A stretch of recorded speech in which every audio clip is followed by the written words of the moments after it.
So local పిల్ల కూడా మనతో పాటు అయితే ఉంది. తననైతే ఇప్పుడు మనం చాలామంది లోకల్ పిల్లగా అయితే పిలుస్తూ ఉంటారు. మీరు కూడా చెప్పండి అసలు కుర్చీ తాత గారు ఎలా ఉండేవారు? ఇదంతా ఎలా జరిగింది అనుకుంటున్నారు? ఆయన చాలా మంచిగుంటారు అందరితోటి. ఈరోజు ఆయన లేరంటే మా ఫ్యామిలీ అంటే బాలు అని కానీ, మా సత్యాన్ని కానీ, మా టీంలో ఎవరు కూడా మేము ఇది అబద్ధమైతే బాగుండు అని అనిపిస్తూ ఉంది. చాలా బాధగా అనిపిస్తుంది. మాట కూడా నాకు రావట్లేదు. ఇలా ఎలా జరిగిందా అని నాకు ఆ వీడియో చూస్తలోకి నాకు మా సత్యాన్న డాడీ లేగు, డాడీ లేగు, డాడీ లేగు, డాడీ లేగు అని చెప్పి ఎంత ఏడ్చాడు. అది ఎప్పుడు మా అన్న చేతితో ఎప్పుడు అలా అంటావు నేను వినలేదు. ఇంట్లో అప్పటికి నిజమా అబద్ధం అని చెప్పి ఫోన్ చేసేటప్పటికి వేరే వాళ్ళు కూడా కాల్ చేసి మీ కుర్చీ తాత ఈరోజు చనిపోయాడు అనేసి అంటలోకి తట్టుకోలేకపోయినది. ఏమైందని చూడాలని చెప్పి వచ్చేసేటప్పటికి మనిషి ప్రాణం లేకుండా పడంట్లోకి ప్రాణం నీరైపోయింది. ఇది అబద్ధమైతే బాగుండని చెప్పి తట్టుకోలేకపోయినా. ఎందుకంటే ఆయన అందరితో అంత బేట కొడుక అట్లా బంధాలు కలుపుకుంటూ చాలా మంచిగా ఉండేవాడు. కానీ ఆ డ్రింక్ ఒకటే చేస్తేనే ఇష్టం మాట్లాడు. కానీ ఆ డ్రింక్ చేయకపోతే మాత్రం చాలా మంచివాడు తెలుసా, దేవుడు లెక్క ఆయన. కానీ ఈరోజు ఆయన లేకుండా పోయినందుకు చాలా బాధాకరంగా ఉంది. కానీ మేమందరూ ఆయనకున్నాం. మా టీం కాదు, ఇది మా ఫ్యామిలీ. ఈ సోషల్ మీడియా మా ఫ్యామిలీ.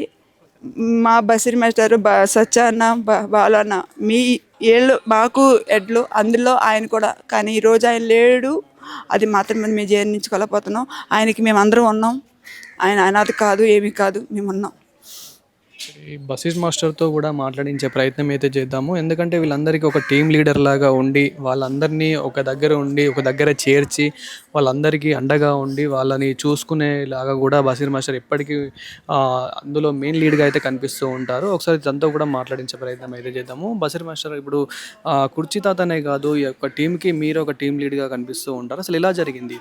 యాక్చువల్గా ఆయనకి లోపల కొంచెం ఆల్మోస్ట్ లోపల కొన్ని ఆర్గన్స్ మొత్తం ఖరాబ్ అయినాయని చెప్పిండ్రు. మందు తాగుతుంటాడు కదా 24 గంటల. పాపం ఆయనకి ఏముందిగా, ఆయన తింటే అంత అన్నం తింటాడు, లేకపోతే ఒక 90 క్వార్టర్ వేసుకుంటాడు. మంచిలు ఎక్కువ తాగరు కదా వీళ్ళు. ఆ లోపల కడుపులో ఉన్నాయి మొత్తం ఆర్గన్స్ కొన్ని ఖరాబ్ అయినాయని లాస్ట్ మంతే చెప్పిండ్రు. ఎండలు చూడండి ఎట్లా కొడుతున్నాయి, ఘోరంగా కొడుతున్నాయి. కాబట్టి బాగా దాహమై గేర్ వచ్చి పడిపోయిండు. పడిపోవడంతో మనిషి లేవలేదు. రీసెంట్గా ఎప్పుడు మాట్లాడారు మీతో? ఏమైనా మాట్లాడడం జరిగింది? నాకు రంజాన్ లాస్ట్ మంత్ సన్మానం కూడా చేసిన. నేను ఒక ప్రోగ్రామ్కి పిలుచుకుపోయి సన్మానం చేసి, బాబాయ్ నీకు ఎప్పుడు ఏ హెల్ప్ కావాలన్నా నేను ముందుంటా, సపోర్ట్ చేస్తా అని చెప్పిన అనమాట. అట్లాంటి కుర్చీ తాత మన ముందు లేకపోవడం చాలా బాధాకరం. అంటే ఎప్పటికి ఏ మనిషికి ఎలా వస్తుందో తెలియదు. అట్లాంటి మనిషికి ఇప్పుడు అనుకోకుండా ఒక 1 అవర్ క్రితం కూడా బాగానే ఉండు, చనిపోవడం చాలా అయితే బాధ. అంటే నార్మల్గా గతంలో కూడా ఏ విధంగా ఉండేవారు? ఎలా కనెక్ట్ అయ్యారు? మీకు కనెక్ట్ అయిన తర్వాత ఏ విధంగా ఉన్నాడు? అతని డైలాగ్స్ కూడా ఈవెన్ మూవీలో కూడా పెద్ద పెద్ద స్టార్స్ వాడుకునే పరిస్థితి మనం చూస్తూ ఉన్నాము. సో అది ఎంత ఏం చెప్తారు? టిక్టాక్లోంచి మీకు ఇప్పుడు యూట్యూబ్లో చూసుకుంటే ఒక రాకేష్ మాస్టర్ తర్వాత కుర్చీ తాతనే. ఎందుకంటే ఇద్దరు డేర్ పర్సన్స్ అనమాట. ఎట్లాంటి వాడికి కూడా భయపడేటోళ్ళు కాదు. సోషల్ మీడియా స్టార్లలో ఎక్కువ శాతం కుర్చీ తాత, రాకేష్ మాస్టర్ చాలా పవర్ఫుల్ మనుషులు అనమాట. అట్లాంటి పవర్ఫుల్ మనుషులు అసలు ఆయన ఇప్పటివరకు కూడా బతికుండంటే ఆయన పట్టుదల.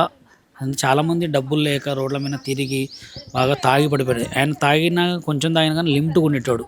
10 మందికి సమాధానం చెప్పేటోడు, 10 మందికి మంచి చెప్పేటోడు అనమాట.